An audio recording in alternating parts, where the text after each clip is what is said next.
민수기 1장 1절 보겠습니다.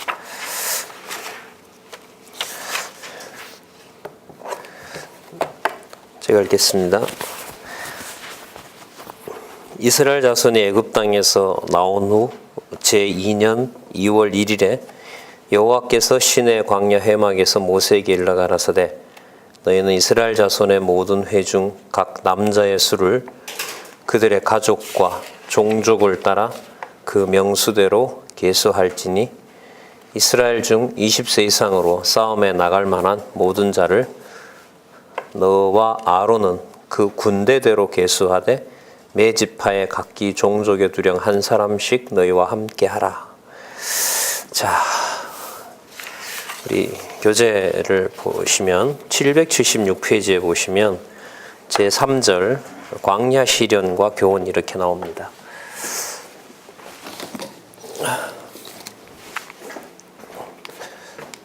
여기 한번 보시면은요.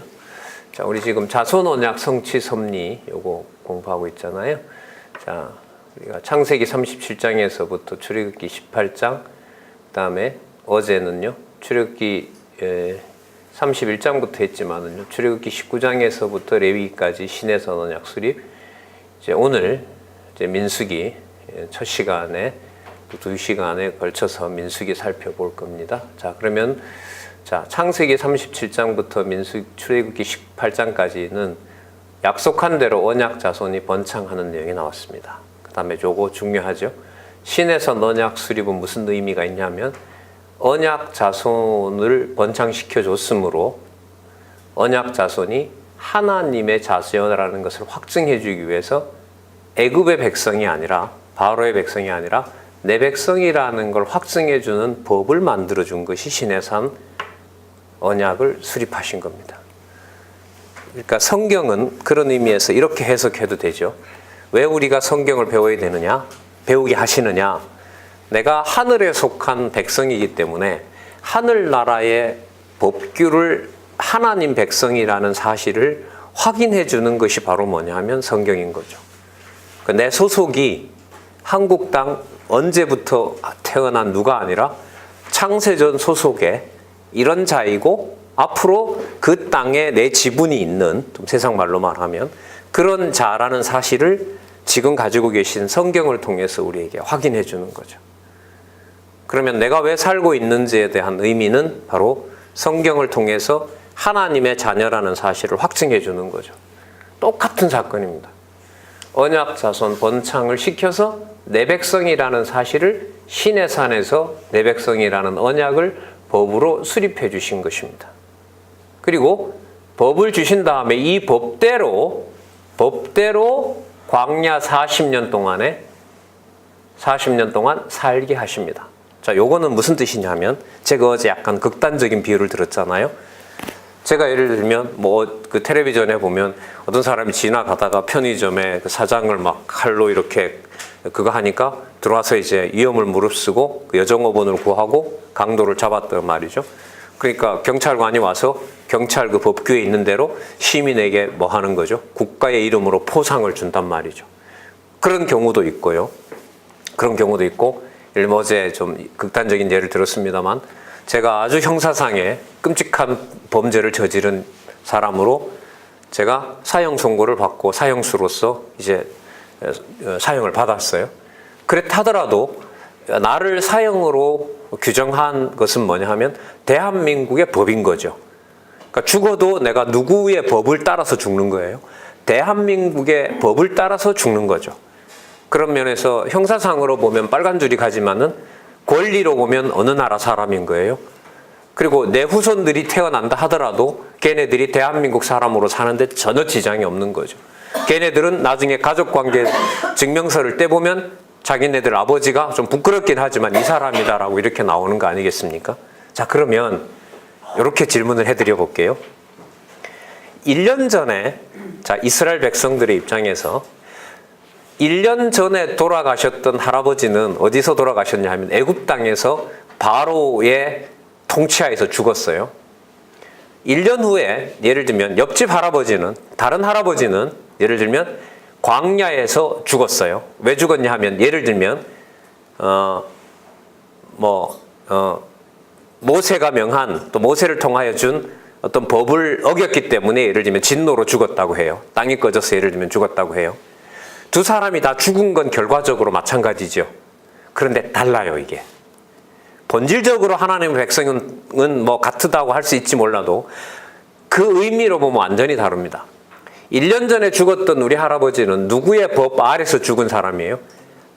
애굽에 있는 바로의 법 아래서 죽은 거예요. 그러나 광야에 와서 죽은 사람은 누구의 법에 따라서 죽었어요? 여호와의 법을 따라서 죽은 거예요. 그래서 똑같이 죽었다고 보면 안 되는 거예요. 완전히 다른 상황이에요, 이것은. 그럼 저쪽에서는 죽긴 죽었지만 누구를 기억할 여지가 전혀 없었어요. 여호와라는 법을 준 적이 없기 때문에 그 외에 그냥 살다가 죽은 거죠. 바로의 백성으로. 그러나 광야에 와서 죽었던 그 경우는 모세가 시내산에서 모세를 통하여 준 법에 따라서 그 사람은 죽었기 때문에 그 죽은 사건에서 누구라는 이름을 얘기를 안 할 수가 없어요. 여호와라는 이름을 얘기를 안 할 수가 없는 거예요. 그러면 모세가 받았던 그 법을 40년 동안 그대로 이스라엘 백성 누구나 예외 없이, 모세도 결국은 하나님의 법을, 여호와의 법을 어겼기 때문에 들어가지 못한 거죠. 그럼 모세가 들어가지 못한 사건에서도 누구 이름이 생각날 수밖에 없어요? 여호와께서라는 법이 생각날 수밖에 없는 거죠. 그러니까 40년은 무슨 법이 집행된 거다? 시내산에서 받았던 법이 내 백성이다라는 사실을 확인하기 위해서 결국은 60만 나온 인구를 다 죽이죠. 그러면 언약이 사라지는 것 같지만은 언약이 사라지지 않고 60만이 다시 광야에서 어떻게 했냐면 태어나도록 여호와께서 하신 겁니다. 그러니까 언약하신 대로 이루어 가시는데 누구의 법을 적용을 하시는 거예요? 여호와께서 시내산에 주신 법을 가지고 죽일 사람 죽이고 살릴 사람 살리는 거죠. 그러면 잘 보세요. 죽든지 살든지 누구 법대로 되는 거예요? 이게 광야 생활이에요. 광야 생활이에요. 욕심은 내가 누르고 성령의 소욕은 하나님이 키우고예요. 육신의 소욕을 내가 눌러야 하나님이 복을 주십니까? 아니잖아요. 육신의 소욕을 처 복종시키는 것도 누가 하시고 여호와께서 하시는 거고요. 척퍼 복종시킨 만큼 양육도 누가 하세요? 여호와께서 하시는 거죠.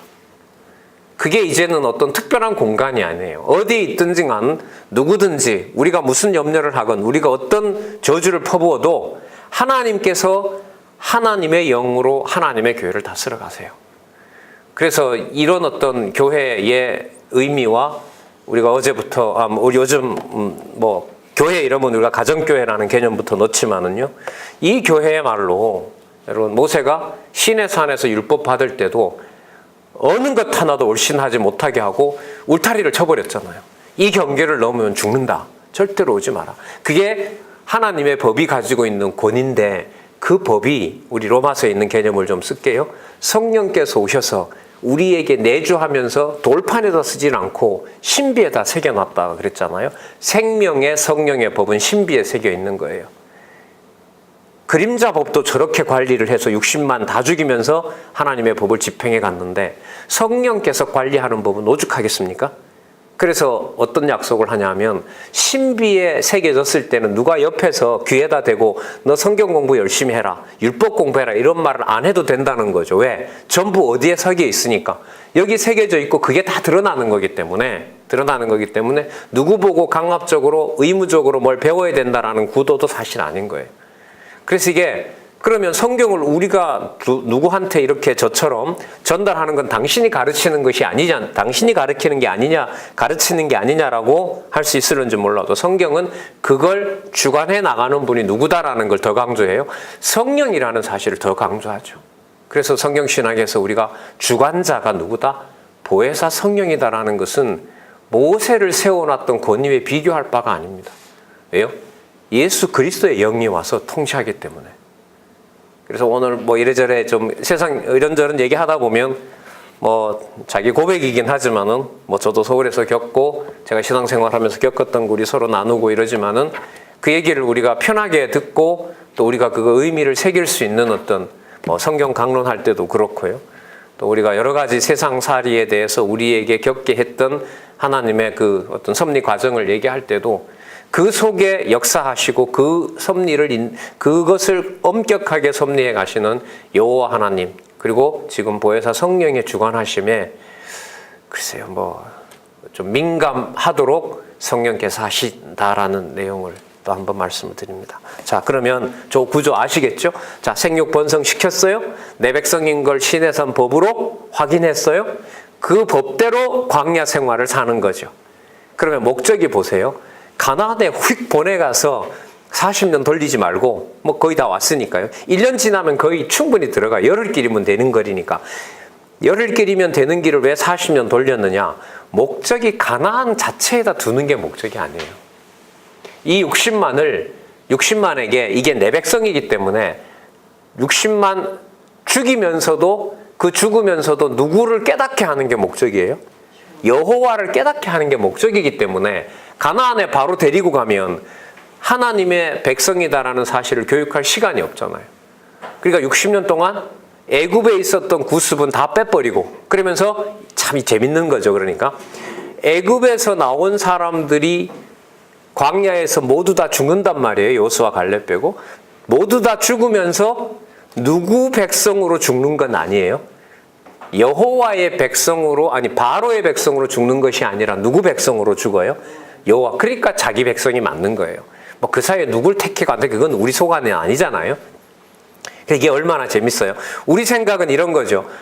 60만 구원해 줬으니까 그 구원한 60만을 그대로 가나안에다가 데려다 놓는 게 우리가 원하는 바일 수도 있어요. 이스라엘 백성들이 원하는 수도 있고 3대가 똑같이 다 들어가면 얼마나 좋아요. 근데 하나님께서는 어떻게 하냐면 애굽에서 나온 사람들에게 애굽에 있던 습성으로 살아가던 것들을 전통들을 싹 단절을 시켜야 되기 때문에 그 사람들을 거기서 다 죽여버린 거죠. 그럼 죽였는데 그대로 두면 안 돼요. 왜? 하나님의 자손 언약이 있으니까. 죽인 그만큼 하나님은 또 뭐하게 한 거예요? 그렇죠. 다 그대로 또 세우시고 회복하신 거란 말이죠.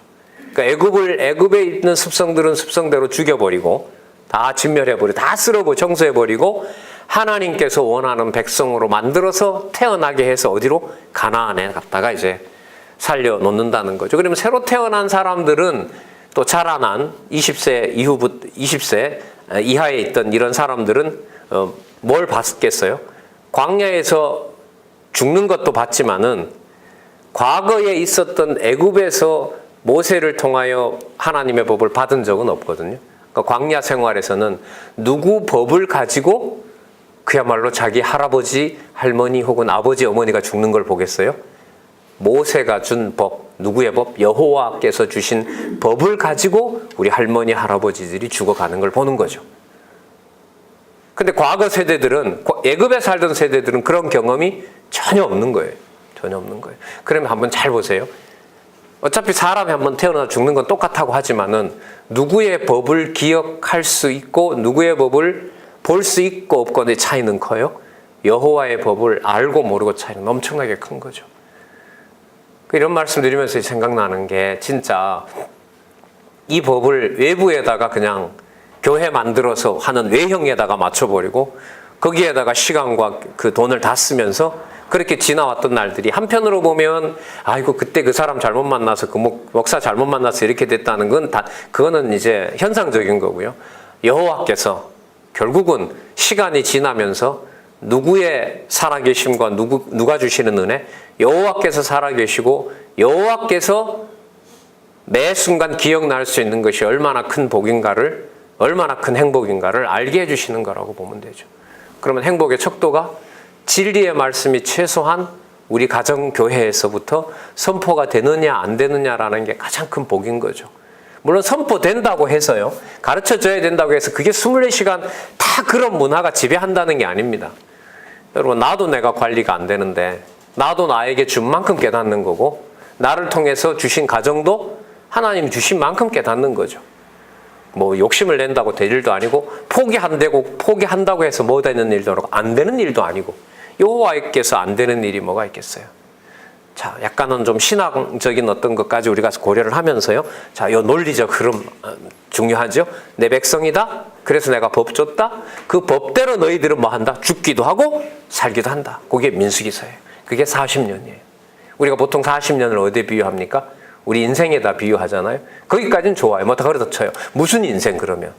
그러면 앞에 뭘 가지고 와야 돼요? 신의 산에서 줬던 법을 가지고 광야 생활을 하는 거예요. 그럼 우리가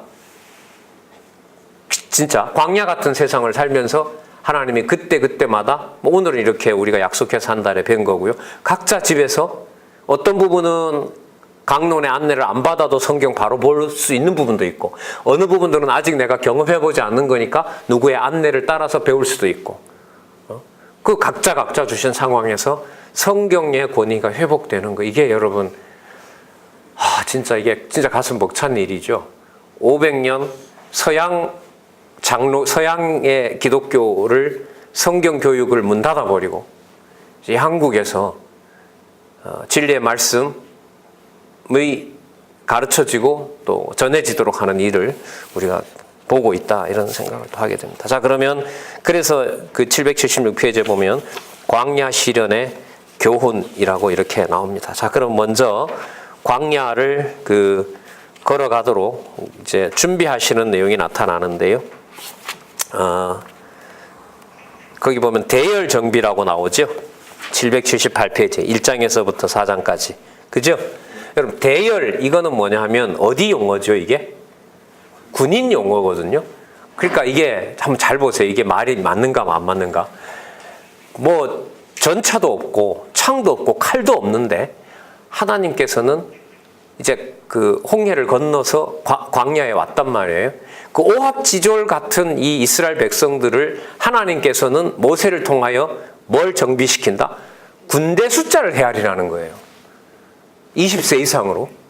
그러니까 우리가 봤을 때는 금방 도망쳐 나온 진짜 그 아무런 정비가 안 돼 있는 자들인데, 하나님이 보실 때는 이들이 뭔 거예요?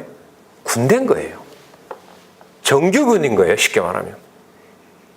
그 호칭을 하나님께서, 그러니까 여기에는 이스라엘 백성들의 조건이 뭐가 때문에 군대를 정비라고 하는 게 아니에요. 그럼 여기서 말하는 군대는 누가 보실 때 누구보다가도 강한 군대인 거예요? 여호와께서 보실 때. 그러면 어느 누구도 무슨 뜻이에요? 이 군대를 건들 수가 없는 완전 무장한, 우리가 에베소서에 나오는 말씀 있잖아요. 머리부터 발끝까지 이제 완전 무장한다고 나오지 않습니까? 자, 그 개념으로 여러분들 이 민수기서를 보시면 돼요. 그래서 여기 왜 민수기 1장부터 4장까지 나타난 대열 정비 있죠. 이것은 에베소서 6장에 나타난 전신갑주를 입으라라고 하는 것에 대한 근거가 될 수 있는 아주 중요한 부분이에요. 자, 어떤 면에서 아주 중요하냐 하면 이런 겁니다. 아까도 말씀드렸지만 보이는 행색으로 보면 군대다, 군대 아니다. 군대 아니다. 뭐 도망쳐 나왔으니까 뻔한 거 아니겠어요? 군대가 아닌데 마찬가지입니다. 여러분, 에베소 교회가 이 편지를 받는 수신자들이 무슨 수십 명이 아니에요. 여러 명 앉아서 있고요. 그 에베소 지역은 그 50m, 그 설에 의하면, 그 기록에 의하면 높이 50m, 둘레가 서너 기둥 되는 대리석으로 어마어마한 당대의 최고의 뭐가 있으면 신전이 있었어요. 그런데 보세요. 바울이 떠나고 간 자리에 모여서 몇 명이 있는 거 하고 수리어리한 신전이 있는 거 하고 누가 보더라도 종교 문화는 어느 쪽에 있을까요? 눈에 보이는 그 신전에 있죠. 그럼 에베소 교인들의 고민은 뭐냐 하면, 야, 우리는 천지를 지으신 하나님의 자녀로 산다는데 맨날 핍박받고 모여도 몇 명밖에 안 되고 교회 안에 온갖 더러운 일이 벌어지고 이런 거고, 저기 신전에 보면 우상을 섬기는데도 저렇게 잘 나가는 거예요. 그러니까 이게 헷갈릴 수밖에 없는 거죠. 그 상태에서 에베소 교회에 하나님께서 옥중에서 사도 바울로 하여금 편지를 보냈는데 1장에서부터 눈에 보이는 성전 얘기가 아니라 언제 우리가 택한 하나님의 백성이다? 창세전으로 가버리는 거예요. 이게 에베소서가 기록되는 배경이에요. 똑같죠? 나와서 그 애굽에서 도망쳐 나온 도망자 신세로밖에 안 보이는데 하나님이 뭐라고 부르는 것처럼, 하나님의 군대라고 부르는 것처럼, 보일 때는 예수 믿음으로 이방의 혜택도 없고 그 지역사회에서 핍박받고 그런 신세가 됐는 진짜 아주 나약한 자들인데, 그 사람들의 신분이 이미 언제 정해진 누구의 자녀다? 창세전에 정해진 하나님의 자녀다. 이게 바로 여러분 지금 대열정비하고 에베소서에 나타난, 따라서 전신갑주를 입으라고 하는 게 지금부터 입으라가 아니라 이미 무엇을 입은 그리스도 안에서 전신 온몸 머리부터 발끝까지 다 우리 여기 우리 사모님 그 가게 하는 것처럼 모든 채비가 머리부터 발끝까지 어떻게 돼 있어요? 하나님의 군대로 살아갈 만한 채비가 다 돼 있는 자라는 것을 새로 깨닫는 거죠. 그러니까 행색은 도망자인데 하나님은 뭐라고 불러요? 너들 이미 군대다. 너 못 건드린다. 그러면 그 사람들이 능력이 있어서 못 건드린 게 아니라 내가 못 건들게 하겠다. 우리 어제 저녁에 확인했죠. 누가 앞서서 간다? 내가 앞서서 간다. 모세 너 지도자 안 해도 된다. 내가 알아서 데리고 갈 거다. 그런 의미에서 누구의 군대인 거예요? 여호와의 군대인 거죠. 이 교회입니다. 그래서 교회는 무너뜨리려고 한다는 것은 이건 말도 안 되고요. 어리석은 거죠. 그래서 제 스스로는 교회가 어떻다 저떻다, 성도가 어떻게 저떻다 이 말은 안 하고 싶은데도 생활하는 문화가 대부분 교회에 얽혀 있다 보니까 화도 거기서 내고 이른바 말실수도 거기서 일어나게 되고, 그래서 제가 이게 이 에베소서 하면서 우리 중고등부 애들한테 뭔가 큰 잘못을 해서 부모한테 혼이 나더라도 우리 배운 게 억울해서도 한마디는 하고 터져라. 엄마 다 좋은데 내가 누구다? 언제? 창세전 성도다. 엄마 창세전 성도다. 성도를 체벌을 해라. 예를 들면 가벼운 농담이지만 상당히 무게 있는 농담입니다. 제가 그런 경험이 있었잖아요. 제가 우리 큰애가 사춘기 지날 때 막 큰애를 막 혼을 냈어요. 그러니까 동생이 듣고 있다가 아빠는 맨날 교회에서 성도라고 그러잖아 이렇게 달려들더라고요. 막 등에서 식은땀이 쫙 흐르는 거죠. 그런데도 내 잘났다고 야 이렇게 하는데 참을 사람 있냐? 아유 참 죄송합니다. 그 변명하는 그 꼴을 제가 저를 이렇게 보니까 아이고 하는 짓으로 보면 그 다음날 되면 또 강단에 가서 성경 가르칠 텐데 아유 참 여호와의 군대입니다. 우리가 우리 스스로 건져낼 수 있는 건 없습니다. 이게 저는 진짜 그래요. 혼자 해도 상관없고요. 한 사람만 더 붙여서 함께 하면 엄청나게 더 좋고요. 그런 거대한 수는 필요 없고요. 다 못 챙기니까요. 그래서 나중에 보시면 아시겠지만 모세 힘들다고 자꾸 징징거리니까 누가 너 보고 하라 했냐? 그래서 보세요. 10부장 붙여주고 그러니까 반상회 이렇게 해서 10부장, 50부장, 100부장 뭐 해요? 다 마다 장관을 세워주잖아요. 자, 요 내용들이 이제 민수기 내용들입니다. 자, 이 서론은 이 정도로 된 것 같고 이제 본문에 들어가서 여호와의 군대인지 아닌지를 살펴보도록 하겠습니다. 아주 중요합니다. 그래서 이 대열 정비에서 대열이라고 하시는 거요. 잘 한번 보시기 바랍니다. 자, 19절에 한번 볼게요. 1장 19절 779페이지에 보세요. 자, 같이 한번 읽어보겠습니다. 18절부터 읽어보도록 하겠습니다. 시작. 2월 1일에 자 1년 됐네요. 온 회중을 모으니 그들이 각기 가족과 종족을 따라 20세 이상으로 그 명수를 의지하여 자기 계통을 말하며 잘 보세요. 여호와께서 모세에게 명하신 대로 그가 시내 광야에서 그들을 계수하였더라. 자, 동그라미 하나 하시고요. 1장 1절에 보면 여호와께서 시내 광야 회막에서 모세에게 일러가사대 줄여볼까요? 여호와께서 모세에게 명하신 대로. 그 다음 19절에 보세요. 여호와께서 누구에게? 모세에게 명하신 대로. 자, 거기 옆에다가요. 민수기서에 제일 많이 나오는 구문이 뭐냐 하면 여호와께서 모세에게 명하신 대로입니다. 그러면 누가 주어가 될 수 없어요? 모세가 주어가 될 수 없어요. 그러면 모세만 그러겠어요? 지금도 마찬가지입니다. 그래서 우리가 요즘 이제 우리 말로 좀 유행어가 되는 여호와께서, 주어는 여호와께서, 주어가 여호와이심을 알게 하려고, 목적이 여호와를 알게 하려고, 주어를 회복시켜 주시려고. 이 말은 누구의 존재가 기억난다는 말이죠. 여호와께서 이렇게 되는 겁니다. 가정교회든요, 양육교회든 교회가 어려워지는 건 딱 하나밖에 없어요. 그 교회 누구 교회다? 내 교회다. 그러면 누구 주어로? 여호와께서. 이게 전부예요. 이게 전부예요. 그래서 평안해지고 아무도 안 들으면 나 혼자라도 보고 내일 아무도 안 와도 준비해 있다가 한 사람이라도 오면 같이 또 말씀 나누고. 여러분 이게 이제 교회 생활의 그 실체인 거고, 이제 여러분이 보시는 것처럼 이제 4월 말 되면 이제 왕관이 되잖아요. 진짜 최종판, 저자로서는 이제 최종판인 성경 개론을 이제 출간하도록 그렇게 이제 우리가 예고를 하고 있잖아요.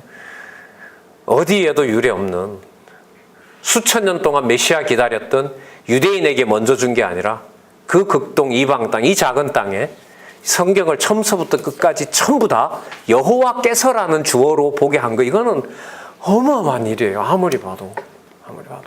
요즘은 제가 이 신학도 공부하고 있잖아요. 제가 보는 그 책이 우리 강론집이 11,000페이지인데 그 책은 3배예요. 33,000페이지예요. 전부 다. 물론 다 볼 수도 없는 거지만 이 책이 왜 이렇게 길어졌냐라고 보니까 몸부림인 거죠. 누구 주어로 빨리 안 가니까, 여호와 주어로 빨리 안 가니까 이 사람 학설 갖다 붙이고 저 사람 학설 갖다 붙이고 이 사람 얘기 갖다 붙여서 그럴듯하게 가는데 쉽게 성경으로 딱 들어와서 어디로 빨리 못 가요. 여호와께서로 안 가는 거예요. 그럼 광야 생활을 한번 볼게요. 광야 생활 40년은 60만은 한 사람 한 사람을 하나님께서 진멸하면서 또 다른 60만 한 사람에게 여호와의 이름으로 죽고 여호와의 이름으로 뭐 한다? 살아나게 한다. 그러면 60만 죽는 사람들의 이름을 통해서 누가 기억이 나고 여호와가 기억나는 일이 일어났다고 보면 되는 거죠. 그렇게 보면 교회 생활에서 어려움이라고 하는 것은 근본적으로 없어요. 왜? 그게 교회 생활인 한은 교회의 머리 대신 그리스도께서 누구의 존재를 확인해 주는 거니까, 여호와의 존재를 확인해 주는 거니까요. 그래서 이게 엄격하다는 말씀을 드리는 겁니다. 자, 그래서 여호와께서 이거 앞으로 많이 나옵니다. 그래서 백성들의 숫자를 쭉 헤아립니다. 지파마다. 자, 지파마다 헤아리고 우리 789페이지 가보겠습니다. 789페이지에 가보면 이스라엘 12지파의 진 배치도라고 나오죠. 그죠? 동서남북 각 동쪽에 보니까 유다가 있네요. 각 지파마다 3명. 그 다음에 성막 운행할 때도 보니까 게르손, 무라리, 고핫 자손, 모세, 아론의 자손. 그러니까 동쪽에 보니까 유다가 있고 모세와 아론 지파가 있네요. 자, 이 구도를 누가 만들어 주셨어요? 여호와께서 모세에게 일러 가라사대. 아셨죠? 진지 정비 그럼 누가 해요? 여호와께서 하시는 거죠. 눈에 보이는 군대는 뭐처럼 보여요? 도망자처럼 보이지만. 아셨어요? 이렇게 다른 거예요. 그 남중교회 이렇게 우리 저까지 6명을 주일 같이 이렇게 성경 확인하는 거 규모가 적다? 이거는 아니에요. 진짜 절대로 아니에요. 절대로 아니에요. 제가 어제도 말씀드렸지만 혼자라도 기다리고 계시면 더 재밌게 할 수 있죠. 더 흐뭇하게, 더 행복하게. 또 많으면 많은 대로 같이 또 성경 계속 교통하게 하시는 거니까 그것도 좋은 거고요. 그래서 이런저런 어떤 일이 벌어지더라도 진짜 기지협의 어느 누군가가 언제라도 남중교회에 왔을 때 진리를 함께 하는 분을 만날 수 있는 그런 어떤 곳으로 또 한 사람이라도 같이 진리를 연구하는 분이 있었으면 참 좋겠다. 이런 마음이 늘 들죠. 자, 그럼 보겠습니다. 그 다음에 보면 레위 자손의 대열 정비가 789페이지 밑에서부터 두 번째 줄에 나오죠. 자, 우리 어디를 보시냐면요. 796페이지 한번 보세요. 거기는 좀 더 확대해 놨죠. 누구 자손의 진 배치도? 레위 자손의 진 배치도. 아까 그 적은 그림 안에 들어있는 거. 자, 그러면 여러분 제사장도 하나님이 누가 이렇게 이 배치를 시켜요? 여호와께서. 자, 그렇게 합니다. 자, 그래서 남자들의 총수 그리고 군대의 총수를 전체 숫자도 얘기를 해주고요. 그 다음에 레위인의 숫자도 알려줍니다. 자,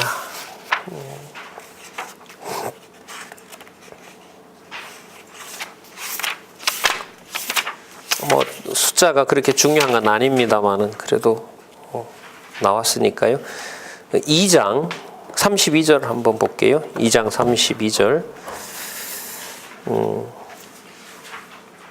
2장 32절 제가 볼게요. 이상은 이스라엘 자손이 그 종족을 따라 계수함을 입은 자나. 자, 여기 보세요. 여기 제가 이거 보려고 했던 겁니다. 모든 지인의 뭐라 그래요? 군대. 이거 아주 동그라미 한 2번 하세요. 모든 지인의 뭐라고요? 군대. 여러분, 인구조사가 아니에요. 오늘 시간으로 이 성경 본문을 봐야 되는 게 바로 여기에 있어요. 우리 보통 이러면 60만 숫자, 무슨 숫자? 인구 숫자 이렇게 얘기하죠. 근데 성경은 지금 분명히 얘기하고 이거 있잖아요. 모든 지인의 뭐라고요? 군대. 이게 하나님이 보시는 거예요. 그 계수함을 입은 총계가 60만 3,550명이었더라. 나중 40년 지나잖아요. 그럼 이 숫자보다 한 2,000명이 빠져요. 하나님께서 숫자를 좀 더 빼버립니다. 사실 그게 그렇게 중요한 의미가 있는지 없는지는 몰라도 어쨌든 숫자를 더 축소해서 어쨌든 이 수가 가나안에 들어가도록 그렇게 하십니다. 자, 아까 레위지파 숫자도 헤아려서 나오고요. 자, 그게 3장 4장입니다. 자, 그 다음에 우리 5장과 관련해서 805페이지로 가보겠습니다. 805페이지 가면 성별에 뭐가 나와요? 자, 성별의 예비라는 말은, 자, 이게 연결이 기가 막히게 돼요. 하나님의 군대니까 누구 군대답게 만들어야 돼요? 하나님 군대답게 만들어야 되죠. 그게 바로 뭐냐면 하나님의 군대답게 구별하는 게 성별이에요. 이렇게 연결이 기가 막히게 돼요. 이 제목이 그러니까 이게 얼마나 이게 진짜 생명이겠어요. 레위지파 숫자도 헤아리고 전체 숫자도 헤아렸는데 누구 군대이기 때문에? 여호와의 군대이기 때문에 뭘 하신다? 성별한다. 그 성별을 예비하는 게 바로 5장에서부터 6장까지 성별 규례를 명하십니다. 여러분, 성별 규례가 따로 나오면 될까요? 모세에게 준 법하고 같아야 될까요? 모세에게 준 법하고 같아야겠죠. 그럼 예를 한번 들어볼게요. 어제 밤에 레위기 11장에서부터 27장까지 제목이 뭐였죠? 무슨 규례? 레위기 11장에서부터 27장까지 성화 규례였죠. 그러면 그 성화 규례가 아까 제가 시작하면서 뭐라고 했냐면 광야 40년 된 이스라엘 백성들에게 뭐 해야 돼요? 이루어져야 되죠. 그 일이 지금 여기에 보면 성별 규례를 명하시는데 806페이지에 그 성별 규례가 어제 레위기서에 나왔던 성화 규례를 군대들에게 뭐 하는 거죠? 적용하는 거죠. 그럼 여기 답이 딱 나와요. 아, 하나님의 백성을 하나님 백성으로 군대로 구별하기 위해서 이미 모세에게 레위기서에 나타난 대로 뭘 줬구나. 규례를 줬었구나. 그러면 딱 뭐하고 연관되죠? 아, 그 법에 따라서 여호와께서 자기 군대를 당신이 관리하심으로 자손 언약 성취 섭리가 더 확실해졌구나. 맞죠? 도망자로 내보냈는데 광야에 오니까 여호와께서 누구 군대라고 불러버려요? 얘들 내 군대다. 이렇게 불러버리는 거죠. 그래서 아까 성경 본문을 제가 굳이 확인하자는 이유가 그의 군대 이런 말들은 우리가 몰라요. 그냥 사건만 알지. 그래서 성경을 좀 상세하게 살펴보자는 게 이제 남성교회에서 제가 좀 시도를 해보고 싶은 겁니다. 이러다가 너무 세세한 대로 들어가진 않겠지만 가봤자 이제 성경 본문으로 가서 끝내는 거니까요. 그 성경 본문을 보시고 강론집에 또 너무나 잘 풀어놨고 안내를 하고 있으니까 여러분 공부하시는데 도움이 되셨으면 좋겠습니다. 그래서 5장에 보면 그 여러 규례들을 얘기를 하고요. 812페이지에 가면 누구의 성별 규례가 나오냐 하면 나실인의 성별 규례가 나오죠. 여러분 나실인은 누군지 아시죠? 언제부터 구별됐어요? 태에 있을 때부터. 맞죠? 태에 있을 때부터 하나님이 알려줘요. 자, 태에 있을 때부터 알려주는 것이 바로 나실인의 그 규례라고 보시면 됩니다. 자, 그러니까 레위지파 중에서도 사실 그 나중에 나실인의 대표적인 사람이 삼손이잖아요. 삼손은 사실 또 레위지파도 아니에요. 레위지파는 아니에요. 그러면 이 모든 것들은 나중에 구별된 자로 하나님이 보낼 자가 있다는 메시아에 대한 확증인 거죠. 그러니까 전체 백성이 뭐예요? 구별이 됐잖아요. 그럼 그 전체 구별된 백성들이 삼손 같으면 삼손이 사사였잖아요. 사사로서 누구를 구원해줘요? 이스라엘 블레셋에 고통받고 있던 이스라엘 백성을 구원해주잖아요. 그럼 여기 특별히 나시린으로 구별한 자는 거룩한 백성을 통치할 뭐가 되는 거죠? 통치자가 바로 나시린이 되는 거죠. 그러면 누구에게 초점이 맞춰질 수밖에 없어요? 메시아에 초점이 맞춰질 수밖에 없어요. 그래서 성별 규례 다음에 여호와께서 세우는 나시린 규례가 여기 나온다는 거. 자, 그 다음에 여러분 이렇게 구별해 주신 군대를 구별한 목적이 물론 여호와의 백성으로 복주려고 하시는 거죠. 그걸 명시를 하고 있어요. 자, 요 사건이 교훈이 끝났어요. 하나님 뭐라 하시는지 한번 볼까요? 816페이지에 가시면 6장 23절이 나옵니다. 6장 23절부터 27절까지 따라오시면서 참 동그라미 해볼 만한 중요한 단어들이 나오면 한번 여러분 해보시기 바랍니다. 자, 왜 그럼 이렇게 대열 정비해서 이렇게 하셨느냐? 하나님께서 이스라엘 백성들에게 자손 언약을 이루시는 그 이유가 뭐냐? 자, 그걸 한번 볼게요. 6장 23절부터 27절까지 쭉 읽어보겠습니다. 같이 시작. 아론과 그 아들들에게 고하여 이르기를 너희는 이스라엘 자손을 위하여 이렇게 뭐하여 이르래? 축복하여 이르되. 24절 여호와는 내게 뭘 주시고 복을 주시고 너를 지키시기를 원하며 여호와는 그 얼굴로 내게 비치사 은혜 베푸시기를 원하며 여호와는 그 얼굴을 내게로 향하여 드사 평강 주시기를 원하노라 할지니라 하라. 그들은 이같이 내 이름으로 이스라엘 자손에게 축복할지니 내가 그들에게 복을 주리라. 여러분 질문을 드리면서 확인할까요? 매 사건마다 주어가 누구로 등장한다? 여호와께서. 뭘 주신다? 복 주신다. 복 주신다는 말은 우리 어제 확인했죠. 복을 주되 뭐도 멸도 따른다. 그럼 그게 광야 생활에 그대로 이루어지는 거죠. 그럼 여기서 정리를 꼭 하나 하셔야 될 게 이스라엘 백성들이 하나님 앞에 범죄해서 죽는 것도 여호와의 이름으로 진멸하는 것이므로 누구 이름이 기억나는 것은 너무나 분명해요. 여호와의 이름이 기억나는 건 너무 분명한 거죠. 할아버지가 돌아가신 거, 예를 들면 내 부모가 출애굽 세대이기 때문에 글쎄 모르겠어요. 집에서 병환으로 죽었는지, 모세한테 달려들다가 땅이 꺼져서 죽었는지, 불뱀에 물려서 죽었는지는 모르겠어요. 그러나 어떤 경우에 어떻게 죽든 간에 그 사람이 죽은 것은, 우리 부모가 죽은 것은 누가 죽이고 누가 살리는 분이라는 것을 가르쳐줘요. 여호와시라는 사실을 알려주는 거죠. 그리고 멸하려고 그렇게 하신 것이 아니라 여호와께서 지금 읽으신 대로 뭘 주시기 위하여? 복 주게. 복이 한 서너 번 나오죠? 23절에도 복 나오고요. 24절에도 복 나오고 25절에 은혜 나오고요. 26절에 평강 나오고요. 27절에 축복 나오고 복 나오네요. 자, 그러면 간단하게 정리가 되죠. 여호와께서 뭘 주심으로? 복을 주심으로 은혜와 평강이 따른다. 그러면 여호와의 군대니까 여호와께서 앞서 가시기 때문에 백성들에게 뭐가 있어요? 평강이 있는 거죠. 그럼 여러분, 우리 마음이 평안한 게 평안이 아니에요. 그래서 우리가 이런 말이 가능한 거죠. 마음 불편해도 누군만 기억나면 돼요? 죽을 지경이 돼도 여호와만 기억나면 되는 거죠. 이게 평강의 본질이에요. 그 사람 마음 불편하다는 게 여러분 얼마나 인위적이에요. 진짜 누구 중심이에요, 그게? 내 중심인 거죠. 그럼 하나님께서 다 각자 주신 상황이 다르기 때문에 다르고 그러나 공통점은 하나가 있는 거예요. 그 평강의 진원지가 되는 누구의 존재? 여호와의 존재. 하나님 이렇게 터지고 저렇게 터져도 좋으나 성경에 여호와께서라는 주어가 나올 때는 여호와 살아 계신 게 믿어지게 해주십시오. 이게 기도일 수밖에 없는 거죠. 자, 7장 재밌습니다. 제목. 회막에 뭘 드림이라고 나와요? 자, 그럼 제가 이렇게 연결시켜 볼게요.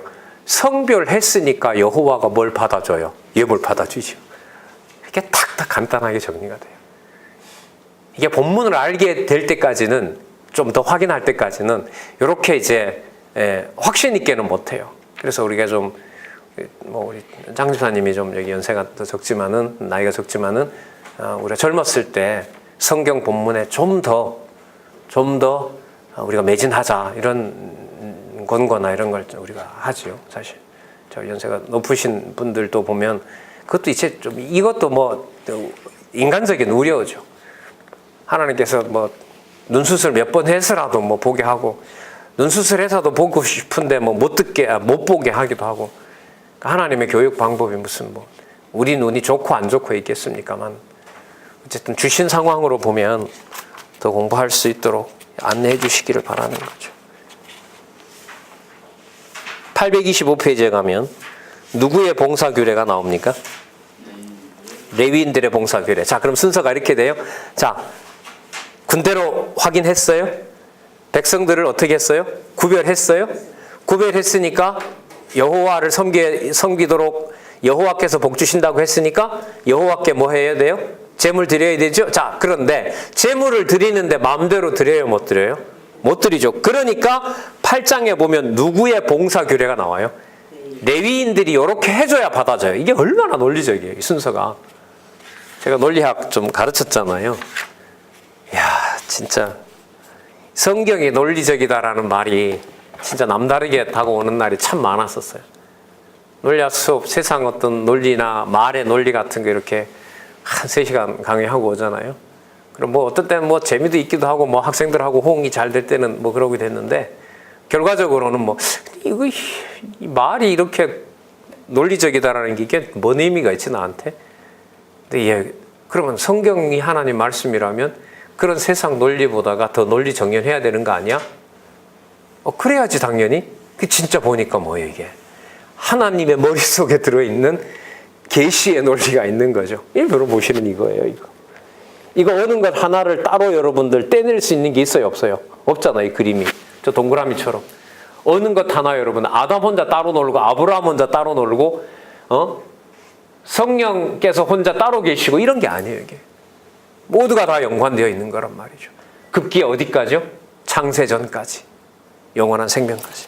자, 그래서 9장도 레위인의 규례가 나옵니다. 자, 우리가 하나 확인할 내용들이 있습니다. 833페이지에 가셔서, 자, 이제까지 이스라엘 자손들이 광야 생활에 군대로 성별되도록 하나님 다 하셨죠. 이스라엘 백성 너네들이 알아서 하라고 그런 걸까요? 내가 데리고 갈 거라는 걸 약속해 주기 위한 걸까요? 내가 여호와께서. 자, 그러면 지금부터 보겠습니다. 9장 17절부터 한번 보도록 하겠습니다. 상황이 말씀하신 여호와가 모세에게 말씀하신 일들이 어느 정도 정리가 됐어요? 대열 정비가 완비됐습니다. 자, 아주 중요한 내용이 나타납니다. 9장 17절 시작. 구름이 성막에서 떠오르는 때에는 이스라엘 자손이 곧 진행하였고 구름이 머무는 곳에 이스라엘 자손이 진을 쳤으니. 자, 누가 데리고 갑니까? 여호와께서. 맞죠? 여호와께서. 자, 18절 시작. 이스라엘 자손이 여호와의 명을 쫓아 진행하였고 여호와의 명을 쫓아 진을 쳤으며 구름이 성막 위에 머무는 동안에는 그들이 유진하였고 진을 쳤고. 19절. 구름이 장막 위에 머무는 날이 오랠 때에는 이스라엘 자손이 여호와의 명을 지켜 진행치 아니하였으며. 자, 19절 일단 끊고요. 여러분, 야, 오늘 출발하기 좋은 날인데 가자. 그런데 구름이 안 떠올라요. 가요, 못 가요? 못 갑니다. 야, 이쯤 되면 교회가 이렇게 돼야 되는 거 아니야? 이건 우리 생각이에요. 여호와께서 하게 해주시는 대로. 우리가 볼 땐 더딘 것 같고 우리가 볼 땐 너무 빠른 것 같고 전부 다 말이 안 맞는 말이에요. 자, 여러분, 자려고 하는데 밤에라도 불꽃이 막 피어올라요. 그럼 어떻게 돼요? 못 자는 거죠. 가야죠, 그때는. 근데 얼마나 불편해요. 아빠 내일 아침에 가면 안 돼. 안 돼, 임마. 안 돼. 빨리 일어나. 그래서 데리고 가는 거죠. 자, 목적은 여호와의 명을 쫓아. 자, 한번 체크해 보세요. 18절에도 여호와의 명을 쫓아 2번 나왔죠. 19절에도 여호와의 명을 지켜 나왔죠. 20절 볼까요? 같이 시작. 읽었네요. 죄송합니다. 20절에도 여호와의 명을 쫓아 2번 나왔고요. 21절 읽어보겠습니다. 시작. 혹시 구름이 저녁부터 아침까지 있다가 아침에 그 구름이 떠오를 때는 그들이 진행하였고 구름이 밤낮 있다가 떠오르면 곧 진행하였으며 이틀이든지 한 달이든지 1년이든지 구름이 성막 위에 머물러 있을 동안에는 이스라엘 자손이 유진하고 진행치 아니하다가 떠오르면 진행하였으니. 23절. 곧 그들이 여호와의 명을 쫓아 진을 치며 여호와의 명을 쫓아 진행하고 또 모세로 전하신 여호와의 명을 따라 누구의 지금을 지켰더라? 예, 누구의 군대니까 누구의 지금을 지켜요? 여호와의 군대이므로 여호와의 직임을 지키는 겁니다. 자녀들은 여호와의 직임 안 지키고 나만 지키죠. 애들은 아무것도 할 게 없으니까 걔네들은 여호와의 직임이 없는 거죠. 말 안 되는 거 아시죠? 예, 안 되는 거. 말 안 됩니다. 이건 안 돼요. 이게 여러분 교회입니다. 이게 교회예요.